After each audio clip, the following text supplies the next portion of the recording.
आज के वीडियो में हम मासिक आकलन 2022-23 माह अगस्त तक कक्षा 5वीं विषय गणित के प्रश्नों व उनका हल देखेंगे।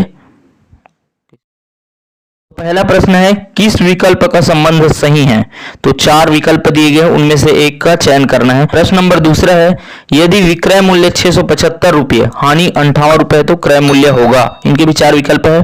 प्रश्न नंबर तीसरा है, यदि टी शर्ट की कीमत 515 रुपये है तो एक टी शर्ट की कीमत होगी। इसी प्रकार प्रश्न नंबर चौथा है, क्रय मूल्य 980 रुपये तथा हानि 210 रुपये है तो विक्रय मूल्य ज्ञात कीजिए। प्रश्न नंबर 5 है, किसी सामान की खरीदने की कीमत को कौन सा मूल्य कहते हैं? प्रश्न नंबर 6 है, यदि 3 मोबाइल की कीमत 22,050 रुपये है तो एक मोबाइल की कीमत ज्ञात करो। प्रश्न नंबर 7 है, क्रय मूल्य व विक्रय मूल्य का अंतर 50 रुपये है। यदि क्रय मूल्य 200 रुपये है तथा वह लाभ पर बेचता है तो विक्रय मूल्य ज्ञात करो। इसी प्रकार प्रश्न नंबर 8 है, यदि 12 किलोग्राम टमाटर का मूल्य 480 रुपये है तो 15 किलोग्राम टमाटर का मूल्य ज्ञात करो। प्रश्न नंबर 9 है, यदि 125 रुपये में 5 कापी मिलती है तो 125 कापी खरीदने के लिए कितने रुपए देने होंगे?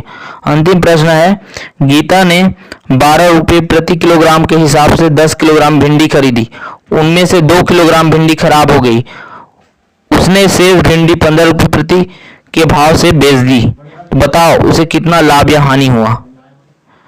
अंत में प्रोजेक्ट वर्क भी है एक। प्रश्नों का हल देखते हैं। तो पहला प्रश्न का आंसर होगा विकल्प नंबर 4, विक्रय मूल्य बराबर क्रय मूल्य ऋण हानि।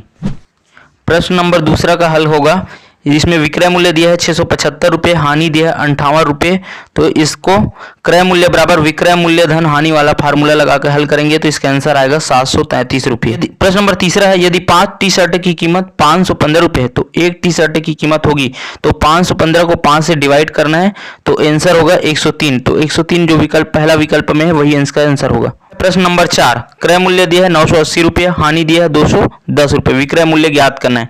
तो विक्रय मूल्य बराबर क्रय मूल्य ऋण हानि वाला फार्मूला लगाना है और 980 में से 210 को घटाएंगे तो इसका आंसर होगा 770। तो विकल्प में जो 770 है वही इसका आंसर होगा।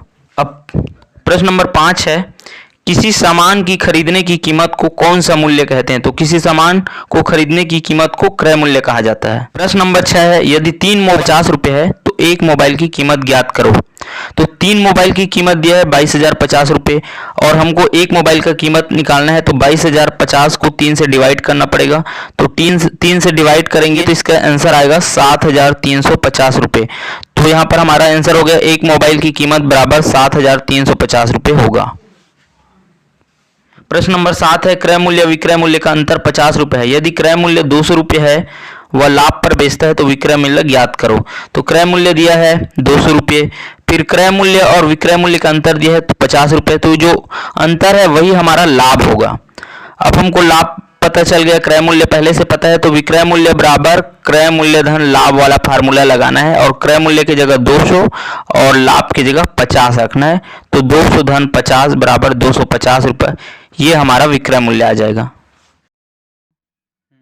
अब प्रश्न नंबर 8, यदि 12 किलोग्राम टमाटर का मूल्य 480 रुपये है तो 15 किलोग्राम टमाटर का मूल्य ज्ञात करना है। तो इसका हल देखते हैं। चूंकि 12 किलोग्राम टमाटर का मूल्य 480 रुपये है तो पहले 1 किलोग्राम टमाटर का मूल्य निकालेंगे। इसके लिए हमको 480 को 12 से डिवाइड करना होगा। तो 480 को 12 से डिवाइड करेंगे तो ये 40 आ जाएगा।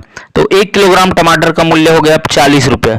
चूंकि 1 किलोग्राम टमाटर का मूल्य 40 रुपये है तो 15 किलोग्राम टमाटर का मूल्य हमें निकालना है। तो 40 गुना 15 कर देना है तो इसका आंसर 600 रुपये आ जाएगा। तो 15 किलोग्राम टमाटर का मूल्य 600 रुपये होगा। प्रश्न नंबर 9 है, यदि 125 रुपये में 5 कापी मिलती है तो 125 कापी खरीदने के लिए कितने रुपए देने होंगे?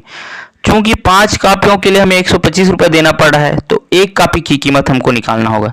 इसके लिए 125 को 5 से डिवाइड करेंगे। 125 को जब 5 से डिवाइड करेंगे तो हमारा भागफल होगा 25 और ये एक कापी का कीमत होगा। चूंकि एक कापी की कीमत अब 25 रुपये है तो हमको 125 कापी की कीमत निकालना है। तो 125 गुना 25 कर देंगे। तो 125 का गुना जब 25 से करेंगे तो इसका आंसर आ जाएगा 3,125 रुपये और यही 125 कापियों की कीमत होगी। भिंडी का क्रय मूल्य हमको दिया है 12 रुपया। तो 10 किलोग्राम भिंडी का क्रय मूल्य हो जाएगा 12 गुना 10 कर देंगे इसके लिए, तो ये 120 रुपया 10 किलोग्राम भिंडी का क्रय मूल्य हो जाएगा। अब प्रश्न में दिया है 10 किलोग्राम भिंडी में से 2 किलोग्राम भिंडी खराब हो गई है, तो 10 में से 2 हम घटा देंगे तो हमारे पास भिंडी बचेगी 8 किलोग्राम। अब 1 किलोग्राम भिंडी का हमको विक्रय मूल्य निकालना है, तो 1 किलोग्राम भिंडी का विक्रय मूल्य दिया है 15 रुपया, तो इस हिसाब से 8 किलोग्राम भिंडी का विक्रय मूल्य हो जाएगा 15 गुना 8, तो 120 रुपये विक्रय मूल्य हो गए।